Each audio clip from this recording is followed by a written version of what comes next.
gonna call this cooking with Nay. All right. So what temperature did you get it up to? We're at 475 here. Okay. It's set at 500, but the auger just put a bunch of pellets in there, so we're at 545. Going with a London broil. So like to get things extremely hot. Okay, and you've been marinating it at room temperature. Yeah, got it for about 90 minutes at room temperature. Okay, and what is your... Whoa! Where on earth did you find a piece of meat that big? Must have had to go down to Texas for that. So, you want to get it over the heat. You want to sear it, and then we're going to turn it 45 degrees after it gets a good sear on it. All right. And of course, keep it closed because you'll lose so much heat so fast with that. Even the burner itself is going to get all the nice char, but you ultimately want to be able to cook the whole thing, including the top of it. So, how long does the first sear take? it's only about a few minutes, like maybe 3 minutes. 3 minutes. And then you turn it and about 45 degrees, so you can get those nice cross marks on there. All right. What is in your marinade? Oh, so this is soy sauce and garlic powder, a little bit of black pepper, and water, and that's it. That's good. Okay. No, did you say brown sugar? Nope, didn't put anything sweet in there at all. Wow. Okay. All right. And that's a Got the London puppies. broil. London broil. Thick London broil. Puppies. Yeah. And there's a birthday girl. I'm recording. Oh. Yeah. All right, we're doing cooking with Nay. In your beautiful backyard. It looks so nice back here now. Look at the leaves and apples up. Yeah. No, a little cool for snakes, baby. You're okay. I've got to do a... baby pool. Just gotta pick it up. Painted like the you house. drop your phone in the water. I need to do a video of the main level of your house because I did it before a while ago that's when you right. first moved in, and I've got video of you painting. All right.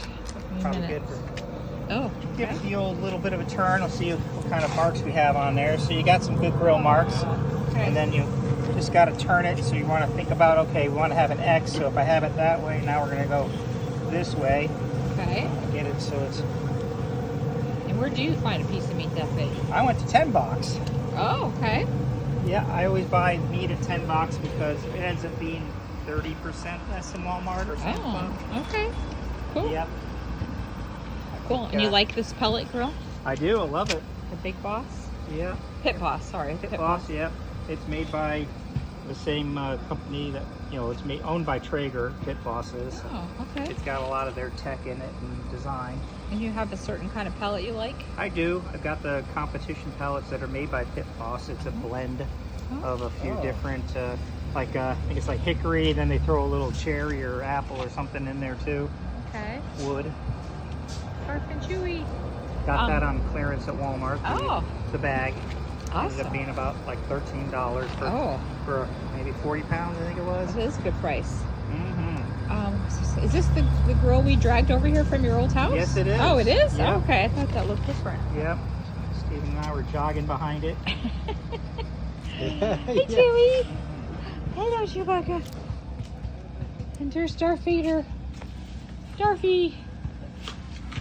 You don't like to be on camera? So this right here, Yep. what is the purpose of this? You set it here so the drippings or whatever go through it? Or? Yeah, well, I'll do that more for prep and stuff, but then, yeah, if I was going to do anything I needed to sit for a while or anything, but usually just for prep. So if I need to cut stuff, put it in there, or if I got like a big hunk of meat, like something like a brisket or whatever, after I've smoked it, you need to put it in the butcher paper.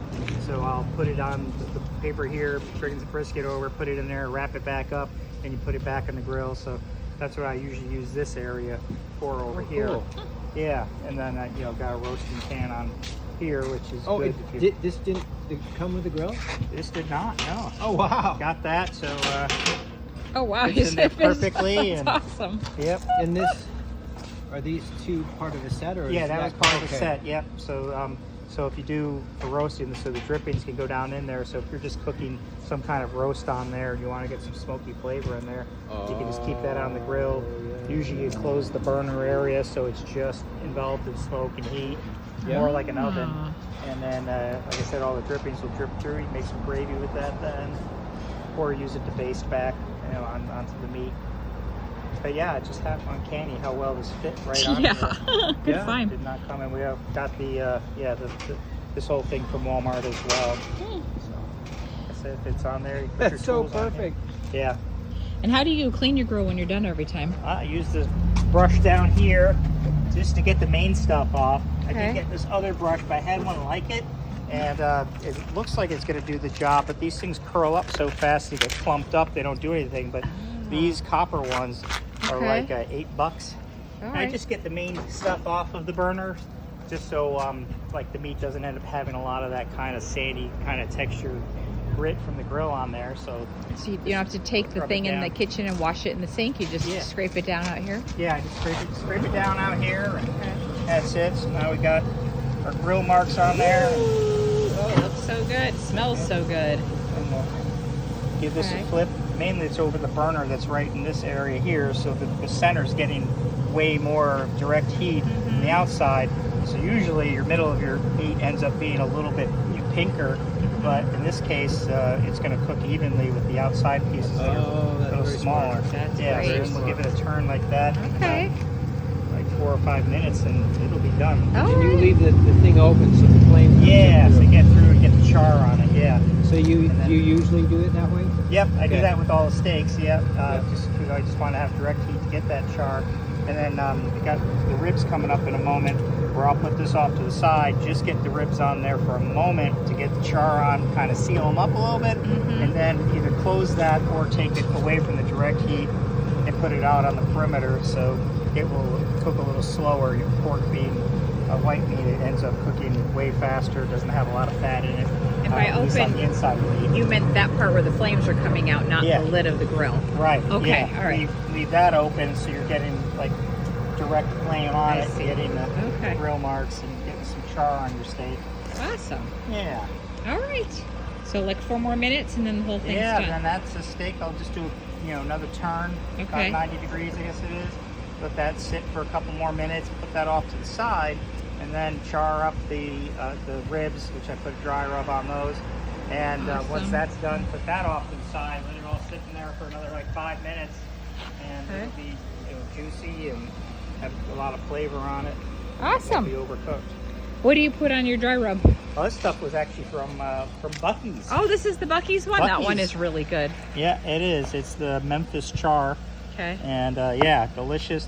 Tiny little bit of spice to it, but And you also Does had well. this at room temperature, right? yep, Okay. room temperature as well. It just Alright. gets the juices to kind of go through it, and then when you take it off the grill, you also want to have it sit for 5 minutes or so, because then the juices distribute back through the meat, and then everything's kind of the same level of flavor as well as moistness and everything. So whereas opposed to if you take it right off the grill and hack into it, it's all the juices will have masked right in the center, and that'll be nice and plump, but the ends will be drier. But then also it's I guess it's like thinner, the liquid, so when you cut the end, a lot of stuff drips out and pours out of the meat, where if you kind of just let it cool for a moment, it kind of stays in there. Oh, And cool. again, it's distributed throughout the whole thing. Awesome. Well, it's always yummy.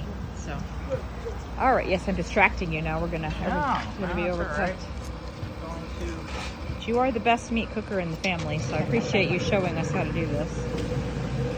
all right, gave that the 90-degree turn, So, all right. and then for like 2 minutes, get it off the heat, put it over to the side, and then throw the ribs on there, get that char going. And, Awesome. Well, thank you. I love cooking with Nay. yeah. All right. Thank you for your instructions. My I love pleasure. you. Love you too.